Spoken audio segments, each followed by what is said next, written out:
အားလုံးပဲမင်္ဂလာကြကြလေးပါဒီချဲ channel လေးကနေပြန်လည်ပြီးတော့ကြိုဆိုလိုက်ပါတယ်ဒီချဲဒီနေ့ပြပြချင်တဲ့အကြောင်းအရာလေးကတော့တသမမျိုးကကိုးအလီကိုကြက်တဲ့ခါကြရင်ရန်အောင်ခက်ခဲနေတဲ့သူတွေရှိမယ်မိလွယ်တဲ့သူတွေရှိမယ်အခါကြရင်လုံးဝလွယ်ကူကူနဲ့မှတ်မိမဲ့နည်းလေးနဲ့မိတ်ဆက်ပေးချင်ပါတယ်ဒါလေးကတသမမျိုးအားလုံးအတွက်အသုံးဝင်မယ်လို့မျှော်လင့်ပါတယ်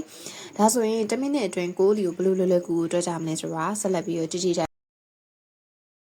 ပထမဆုံးဒီချေက6တက်လီ9နှစ်လီ9 3လီ9လေးလီကို9 multiply by 1 9 multiply by 2 9 multiply by 3 9 multiply by 4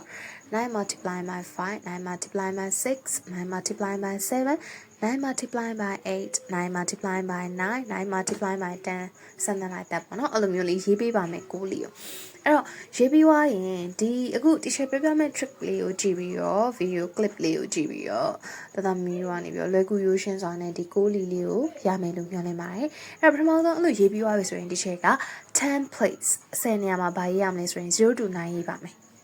အဲ့တော့0 1 2 3 4 5 6 7 8 9အစင်လိုက်လေးရေးပါမယ်ဘာမှထူးထူးခြားခြားပြောင်းလဲရမရှိဘူးအဲ့လိုမျိုးလေးပဲရေးမယ်ရေးပြီးသွားတဲ့အခါကျရင်နောက်တစ်ချက်ကိုရေးဖို့လိုအပ်တာကျတော့9ကနေအောက်ကနေပြန်ပြီးတော့စာရေးပုံစံမျိုးလေးတစ်ချက်ကိုလိုအပ်ပါတယ်အဲ့တော့ပထမဆုံးတသမမျိုးမှတ်မှာကိုအလီလေးတွေခြာရေးမယ်ပြီးတော့ရင်0ကနေပြီးတော့တစ်ချက်ကို equal ရဲ့တစ်ဖက်မှာ0 to 9ရေးပါမယ်0 1 2 3 4 5ကနေ9ထိရေးပါမယ်ပြီးတော့ရင်